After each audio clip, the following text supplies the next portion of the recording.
ఓం ఆదిత్య హృదయం. తతో యుద్ధ పరిశ్రాంతం సమరే చింతయా స్థితం రావణం చాగ్రతో దృష్ట్వా యుద్ధాయ సముపస్థితం దైవతైశ్చ సమాగమ్య ద్రష్టుమభ్యాగతో రణం ఉపాగమ్యాబ్రవీద్రామం అగస్త్యో భగవాన్ ఋషిః రామ రామ మహాబాహో శృణు గుహ్యం సనాతనం ఏన సర్వానరీన్ వత్స సమరే విజయిష్యసి ఆదిత్య హృదయం పుణ్యం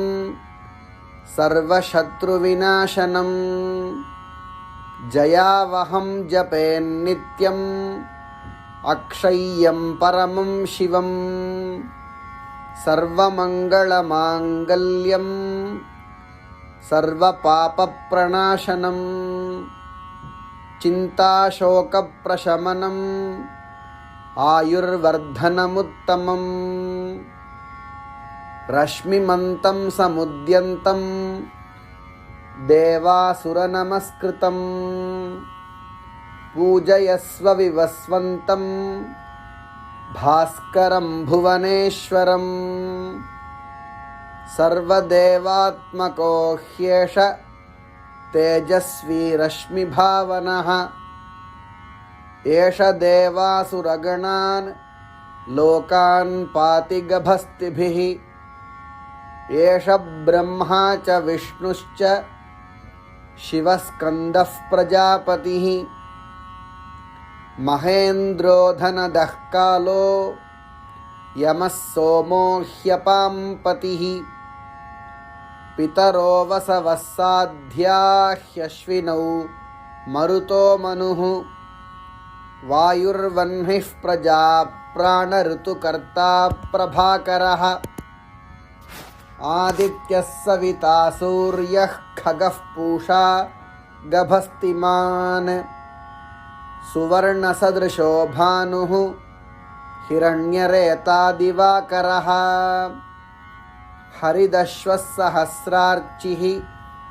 సప్తసప్తిర్మరీచిమాన్ తిమిరోన్మథనః శంభుః త్వష్టా మార్తాండ అంశుమాన్ హిరణ్యగర్భः శిశిరः తపనో భాస్కరో రవిః అగ్నిగర్భోదితేః పుత్రः శంఖः శిశిరనాశనः వ్యోమనాథస్తమోభేదీ ఋగ్యజుः సామపారగः ఘనవృష్టిరపాం మిత్రో వింధ్యవీథీప్లవంగమः ఆతపీమండలీ మృత్యుః పింగళः సర్వతాపనః కవిర్విశ్వో మహాతేజాః రక్తः సర్వభవోద్భవः నక్షత్రగ్రహతారాణాం అధిపో విశ్వభావనః తేజసామపి తేజస్వీ ద్వాదశాత్మన్నమోऽస్తు తే నమః పూర్వాయ గిరయే పశ్చిమాయాద్రయే నమః జ్యోతిర్గణానాం పతయే దినాధిపతయే నమః జయాయ జయభద్రాయ హర్యశ్వాయ నమో నమః నమో నమః సహస్రాంశో ఆదిత్యాయ నమో నమః నమ ఉగ్రాయ వీరాయ సారంగాయ నమో నమః నమః పద్మప్రబోధాయ మార్తాండాయ నమో నమః బ్రహ్మేశానాచ్యుతేశాయ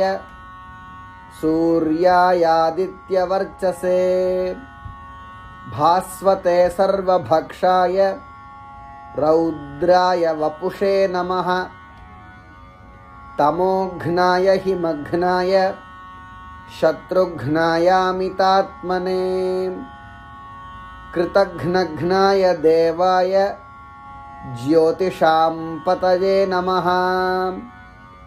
तप्तचामीकराभाय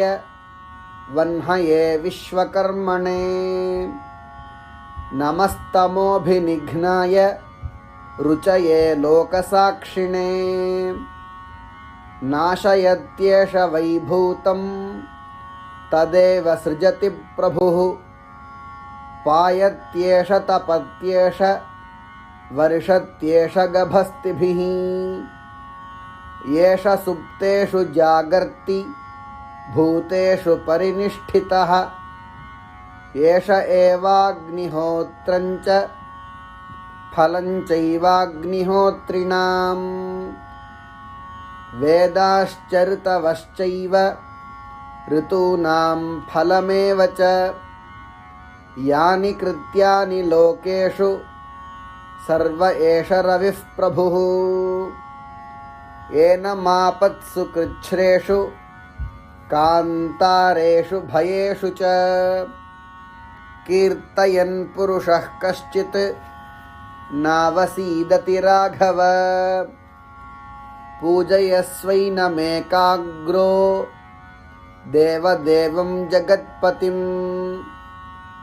एतत्त्रिगुणितं जप्त्वा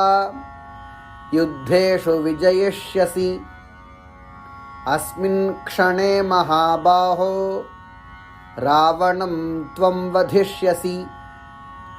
एवमुक्त्वा तदागस्त्यो जगाम च यथागतम् एतच्छ्रुत्वा महातेजा नष्टशोकोऽभवत्तदा धारयामास सुप्रीतो राघवः प्रयतात्मवान् आदित्यं प्रेक्ष्य जप्त्वा तु परं हर्षमवाप्तवान् त्रिराचम्य शुचिर्भूत्वा धनुरादाय वीर्यवान् रावणं प्रेक्ष्य हृष्टात्मा युद्धाय समुपागमत् सर्वयत्नेन महता वधे तस्य धृतोऽभवत् अथ रविरवदन्निरीक्ष्य रामं मुदितमनाः परमं प्रहृष्यमाणः